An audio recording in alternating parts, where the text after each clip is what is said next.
अस्सलाम वालेकुम, मैं हूं मारिफ रियाज और आप देख रहे हैं मेरा यूट्यूब चैनल माहर व्लॉग। बहुत से लोगों के यही क्वेश्चन होते हैं, जनाब हमारा वीज़ा क्यों नहीं मिल रहा, हमने एजेंटों को 3 महीने से पैसे दिए, हमने एजेंटों को 5 महीने से पैसे दिए हैं, लेकिन हमारा वीज़ा नहीं आ रहा, यानी A to B वीज़ा क्यों नहीं मिल रहा। तो इसका जो आंसर है जनाब, ये 22 सितंबर की न्यूज़ आई है गवर्नमेंट की जानब से। गवर्नमेंट ने खुद ही ये बता दिया है जनाब कि आपको वीज़ा इस वक्त तक क्यों नहीं मिल रहा। ठीक है जनाब।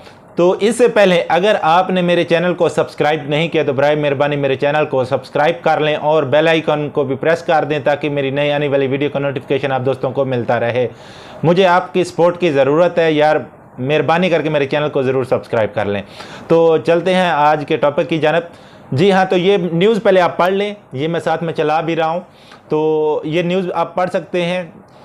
आप माशाल्लाह पढ़े लिखे लोग हैं, मैं तो अनपढ़ सा बंदा हूं, लेकिन आप माशाल्लाह पढ़े लिखे लोग हैं, आप ख़ुद इसको ट्रांसलेट कर लें। इसमें बाकायदा तौर पर जो गवर्नमेंट की जानब से बताया गया है जनाब कि वो गवर्नमेंट कहती है कि हमने 4 लाख बंदे का जो कोटा है कंपनी मालिकान को दिया है। ठीक है जनाब। उस कोटे में पहले तो मैं एक बात आपको क्लियर कर देना चाहता हूँ, ये जो 4 लाख का कोटा मिला है, 4 लाख वीज़ा मिला है, इसमें सिर्फ कंपनी का वीज़ा शामिल नहीं है, ये बात क्लियर कर लें। ये खाली 4 लाख बंदा कंपनी का नहीं है। अगर आप सोच रहे होंगे कि ये 4 लाख बंदा कंस्ट्रक्शन का होगा तो ये बिल्कुल आप गलत सोच रहे हैं। इसमें सर्विस सेक्टर का A to B वीज़ा भी शामिल होगा, उसके बाद कंस्ट्रक्शन का A to B वीज़ा भी शामिल होगा, और जो दूसरी 4-5 कैटेगरी हैं उनके A to B वीज़े भी शामिल होंगे। और इसमें हो सकता है, जितना मेरा नॉलेज है, मैं अपने नॉलेज की बात कर रहा हूँ, जितना मेरा नॉलेज है, जितनी मुझे समझ आई है इसमें, वो ये है कि इसमें प्रोफेशनल वीज़े भी शामिल होंगे जो DP10 वीज़ा होता है। क्योंकि इसकी मेन वजह ये है, जब कोरोना में 2 साल मलेशिया में लॉकडाउन रहा तो बहुत से लोगों के बिजनेस जो थे वो बंद हो गए थे और लोग जो है अपने मुल्कों को वापस चले गए थे। तो मलेशिया की गवर्नमेंट ज़ाहिर बात है वो ज़रूर चाहेगी कि लोगों को DP10 वीज़ा भी दिया जाए, यानी प्रोफेशनल वीज़ा भी दिया जाए और लोग मलेशिया में आएँ और इन्वेस्टमेंट करें मलेशिया में।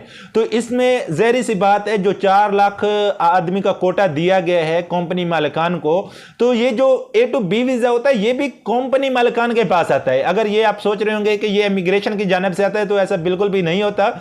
ये अक्सर होता है ऐसा है, जो A to B वीज़ा है, मैं थोड़ा सा इसको क्लियर कर दूं, ये असल में मिलता कैसे है।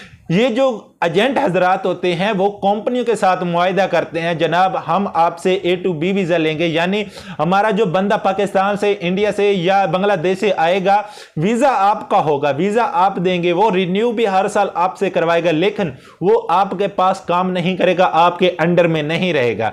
तो ये जो एजेंट होते हैं ये उनके साथ एग्रीमेंट करते हैं, जिनकी बिना पर वो जो कंपनियां होती हैं वो, क्योंकि उसमें ये होता है कि उनको प्रॉफिट थोड़ा सा अच्छा मिलता है कंपनियों को, तो वो फिर एजेंटों को इस तरह जो वीज़े होते हैं ना A to B वीज़ा वो देते हैं। वो कहते हैं जी ठीक है, हम आपको इतने बंदे का कोटा दे रहे हैं, तो आप पाकिस्तान से, इंडिया से या कहीं से भी वो बंदा बुलवा लें। तो ये होता है जनाब A to B वीज़ा।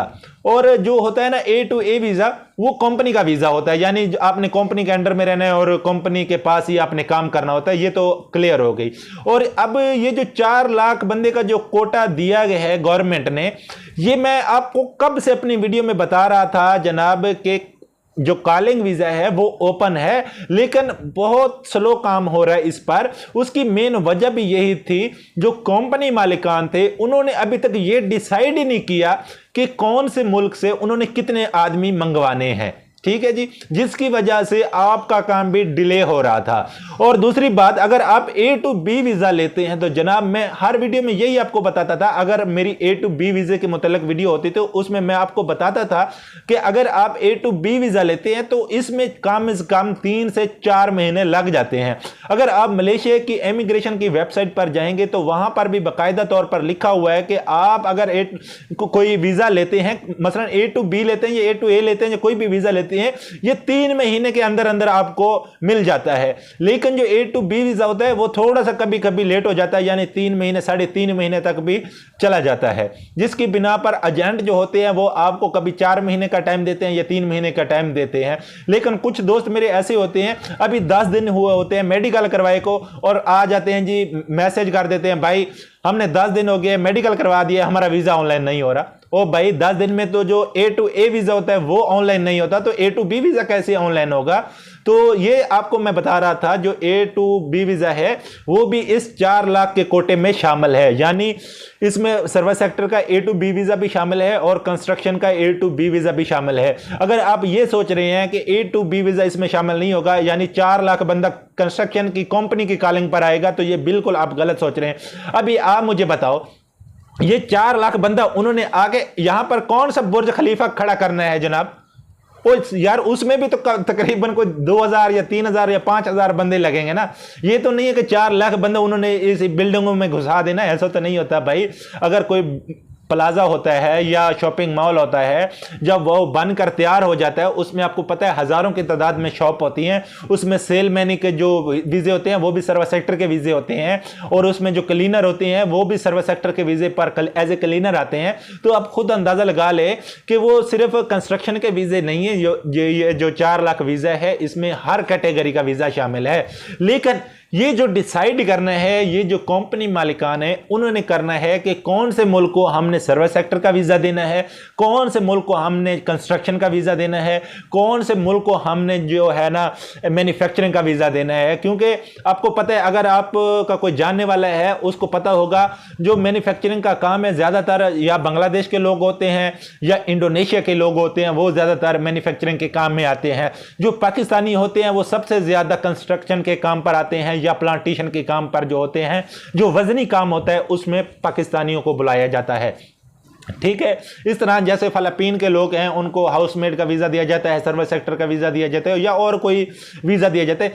इन्होंने फिर डिसाइड करना होता है, जो कंपनी मालिकान होते हैं उन्होंने डिसाइड करना होता है कि यार हमको 4 लाख का कोटा तो मिल गया है, हमने अभी कौन से मुल्क से कौन से किस्म के लोग मंगवाने हैं, क्योंकि उनको जहरी बात है कारीगरों की जरूरत होती है जो उस काम में महारत रखते हो, थोड़ा सा नॉलेज रखते हैं उस काम में। तो फिर उनको पता होता है कि यार कौन से मुल्क के लोग किस कैटेगरी का काम बहुत अच्छे तरीके से कर लेते हैं। लेकिन जितनी बात है कंस्ट्रक्शन के काम की, तो वो जितना भी कोटा होता है वो ज्यादातर जो है पाकिस्तानियों को दिया जाता है। अगर हम बात करें इंडिया के लोगों की, तो वो बेचारे प्लांटेशन के वीजे पर आते हैं। इंडिया के लोग बहुत ही कम तादाद में मैंने देखे हैं जो आते हैं यहां पर कंस्ट्रक्शन के वीजे पर। अगर हम बात करते हैं बांग्लादेश की, तो वो ज्यादातर सर्विस सेक्टर के वीजे पर आते हैं और बहुत ही कम तादाद में कंस्ट्रक्शन के काम वीजा जमा करवा दिया है या अभी करवाने वाले थे। तो ये बात अपने जहन में रख लें। इसमें अगर बात की जाए एजेंट की, तो एजेंट की भी कोई गलती नहीं होती, क्योंकि आगे से उसको वीजा नहीं मिलेगा। वो आपसे पैसे तो पकड़ लेता है, लेकिन आगे से उसको वीजा नहीं मिल रहा होता तो वो आपको फिर कहानियां ही सुनाता है। क्योंकि जैसा कि मैंने आपको बताया था, वीजे मिल रहे थे। इन्होंने गवर्नमेंट ने जो ऐलान किया था 19 अगस्त को, उसमें मैंने वीडियो में भी बताया था कि कॉलिंग वीजा ओपन है, लेकिन जो कंपनी मालिकान है उनकी वजह से डिले आकर तस्दीक कर दी। हमारी वजह से कोई डिले नहीं हो रहा, जितना भी डिले हो रहा है ये कंपनी मालिकान की वजह से हो रहा है। उम्मीद करता हूं आज की वीडियो आप दोस्तों को पसंद आएगी। वीडियो पसंद आए तो वीडियो को लाइक करें और चैनल को ज़रूर सब्सक्राइब करें। आपकी नवाजिश का, आपके प्यार का, आपकी मोहब्बत का तहे दिल से शुक्रिया। अल्लाह हाफ़िज़।